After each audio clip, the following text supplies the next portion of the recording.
finishing the review. Feedback sent to NetGalley. Thank you. I'd like to thank everyone who made this 80% feedback ratio on NetGalley possible. It's taken me a year to get here, and now that I'm here, I see how good it feels. Oh wait, I'm getting an email. Ugh. Wait! Hi, my name's Bee. Welcome to my channel, Mama Needs Free Romance. Cheap and free romance.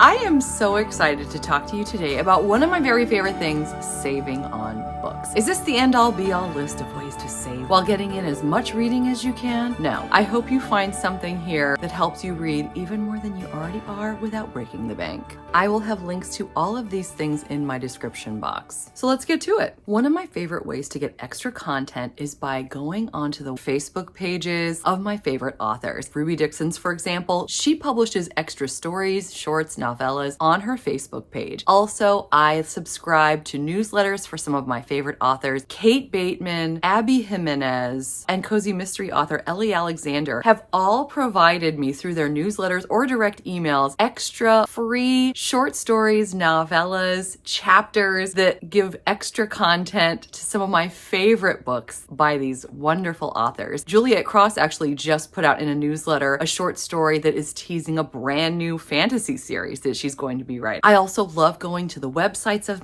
some of my favorite authors. Elle Kennedy and Shannon Page, for example, have had bonus novellas or even the prequel novella on their website for free, which you can download on BookFunnel. And speaking of websites, there are 3 websites where you can download tons of titles for free: Project Gutenberg, LibriVox, and BookBub.com. And they're all linked in my description box. If you've watched my channel for any length of time, you know that I love getting ARCs, which are advanced readers copies, through NetGalley. It's a great way to get books that are going to be coming out before they even come out. You get to read them and review. But you don't have to be a booktuber in order to do this. If you give reviews anywhere, including Goodreads, you are definitely someone who could request books to review on your Goodreads page, or whatever that's called. I love requesting books. I almost always get what I want, except for Berkeley. Berkeley's still holding out. Someday I'm going to wear that publisher down. But I highly recommend going on NetGalley. It is so much fun to see upcoming books by authors or even topics that you're interested in. So let's talk libraries. I know, duh, right? We obviously know you can get free books through the library, but are you familiar with the word reciprocity? I will give you an example for me that will hopefully help you figure out how this applies to you wherever you live. I live in a county that has reciprocity with about 11 other counties that are nearby, which means 11 other counties I don't live in are happy to give me an online library card, and then I can check out books from them to my heart's content. Usually you don't have to pay for the library card. There are very popular libraries throughout the country that will let you get a library card, but you have to pay. And going along with that, Libby is one of my favorite apps, as well as Hoopla. It's a great way to put holds on things. I've read eBooks through there. They will send them to your Kindle if you have one. I also enjoy listening to the books. Hoopla has an incredible selection, and that's not even through my county. It's through another county, but I have learned that Hoopla is fabulous. Personally, for me, Book of the Month clubs are too expensive. However, sometimes those sites have clearance sales, and so I occasionally pop on there, grab some things that I wouldn't normally get, and I have found some fun books and bookish items at sites such as Hello Lovely Box, which is a really fun site. Someday I would love to have a subscription there. So talking a little bit more about audiobooks, I do have an Audible subscription. I think I pay about $15 a month and I get 1 credit. They do have Audible Originals, which I sometimes really get excited about, but for the most part, I have other plans.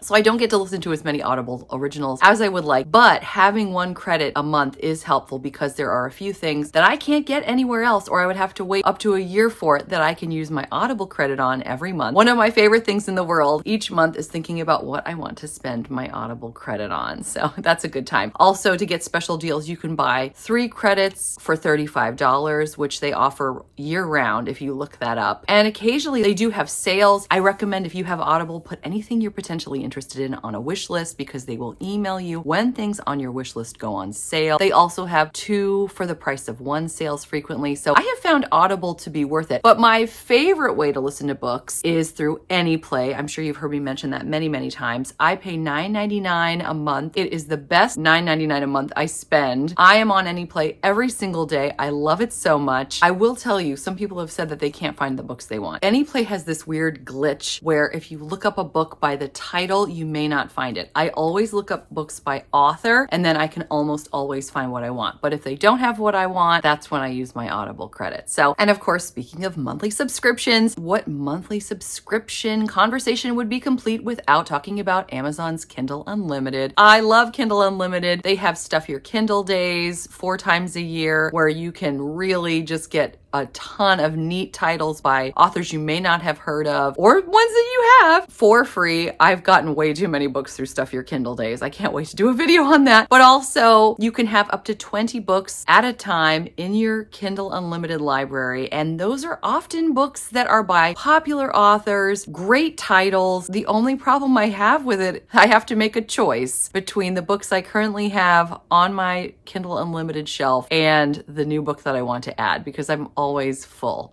I always have my 20 books, but what a happy problem to have, right? I love it so much. It's a great way to read novels and novellas. So I want to say it's like $10. It's not much more than 10, I don't think, per month. Let's talk about getting physical books for free, one of my favorite things to do. There is, of course, the free little libraries, or as they are actually called, little free libraries, which I almost never call them the right thing. I'm very lucky to have tons of them in my area. I have the Little Free Library app. I would download that free app to see. You can find out where they are in your area. You could even get directions. I love swapping books and getting new ones all the time. Speaking of swapping books, there are websites that you can go to. One that I found that I haven't used, obviously, because I don't live in the UK, is bookswap.co.uk as one example. See if there is a book swap website in your area. I know there are some Facebook groups, for example, called Buy Nothing, where you can swap things out. I've also found books for free in fun places such as pharmacy waiting areas, which probably have germs on them, coffee shops, at the pool. So look around the next time you're at a place where communities tend to linger and see if there's some books.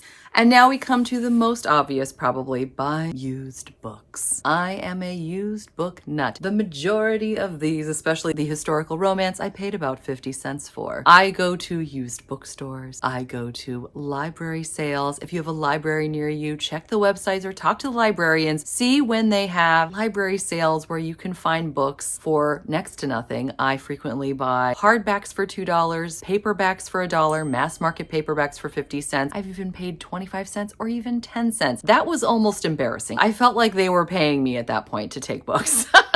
Online, of course, there's eBay. I have a good friend who loves buying big boxes of historical romance through eBay. She loves to bid and then see if she wins the bid. Another thing I haven't done is Thriftbooks.com. I do find that to be a little pricier, especially because, again, I'm very lucky. I have so many opportunities around me through library sales and the used bookstore that I love that I can get most of the books on Thriftbook. If I just wait around and hunt long enough, I can find them for even cheaper than they are on Thriftbooks.com.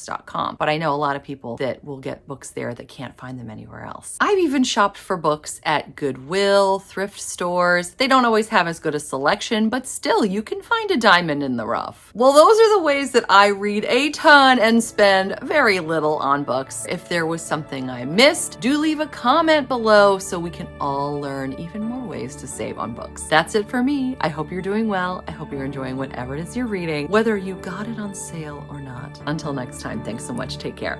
Bye.